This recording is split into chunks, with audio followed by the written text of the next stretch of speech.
En el día de hoy, el presidente de la República firmó un decreto que convoca a la consulta popular el 7 de agosto de 2025.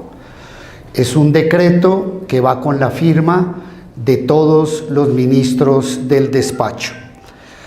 El fundamento principal del decreto del presidente de la República para convocar por decreto la consulta popular es el de que el Congreso de la República violó en forma abierta la Constitución colombiana al rendir concepto desfavorable a la consulta popular.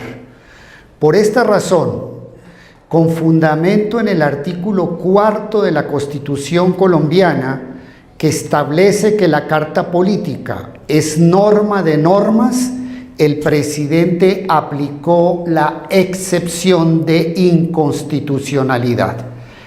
Esto significa que cuando existe una incompatibilidad entre una norma del ordenamiento jurídico de menor jerarquía, como en este caso el acto del Congreso que negó la consulta, con la Constitución, debe prevalecer la Constitución. La excepción implica entonces que el presidente de la República inaplica el acto por el cual se dio concepto desfavorable a la consulta y hace prevalecer la Constitución. Sobre esta base, al aplicarse la excepción de inconstitucionalidad, esto significa que el Congreso de la República no se pronunció legítimamente y de acuerdo a la Constitución dentro de los 30 días siguientes a la formulación de las preguntas ante el Senado de la República. Esta inactividad del Congreso, consistente en que violó la Constitución, implica entonces que el presidente de la República puede convocar por decreto dentro de los 8 días siguientes la consulta popular. En el día de hoy, dentro del plazo establecido por el ordenamiento jurídico, el presidente convocó la consulta popular. ¿Cuáles son los ejes fundamentales del decreto? En primer lugar, el presidente de la República y sus ministros, al aplicar la excepción de inconstitucionalidad, encontró fundamentalmente 5 violaciones a la Constitución que se derivan de violaciones al reglamento del Congreso, que, como lo ha dicho la Corte Constitucional, es parámetro de control de constitucionalidad. Es decir, en este caso, las 5 violaciones al reglamento del Congreso implicaron violaciones a la Carta Política. Esas 5 violaciones al procedimiento fueron las siguientes: omisión en la lectura de la proposición sometida a votación, es decir, había debido leerse una proposición que explicara qué se iba a votar en el Congreso de la República. En segundo lugar, el cierre arbitrario e irrazonable de la votación por parte del presidente del Senado. En tercer lugar, la modificación del voto de uno de los congresistas tras el cierre del proceso de votación.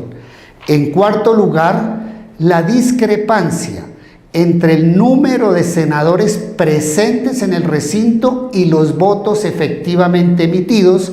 Y en quinto lugar, una omisión en el trámite de la apelación presentada contra el cierre de la votación, presentada por la senadora María José Pizarro.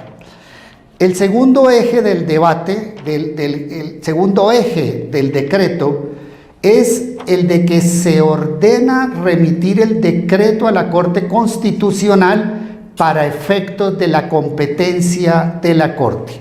¿Cuáles son los alcances de la remisión del decreto a la Corte Constitucional? En primer lugar, que el gobierno considera, siguiendo jurisprudencia reiterada de la Corte Constitucional y del mismo Consejo de Estado, que el control de este decreto no corresponde al Consejo de Estado, sino a la Corte Constitucional. Además, que de acuerdo a la jurisprudencia de la Corte Constitucional colombiana, el control debe ejercerse por parte de la Corte Constitucional en forma posterior, es decir, cuando ya se haya producido la votación y se alcance el umbral exigido por la ley. En tercer lugar, se ordena a la Registraduría Nacional y a todos los órganos electorales empezar con toda la logística para efectos de que se pueda llevar a cabo la consulta popular el día fijado. Como dije, la fecha de la consulta será el día del 7 de agosto, fecha que está fijado en el decreto.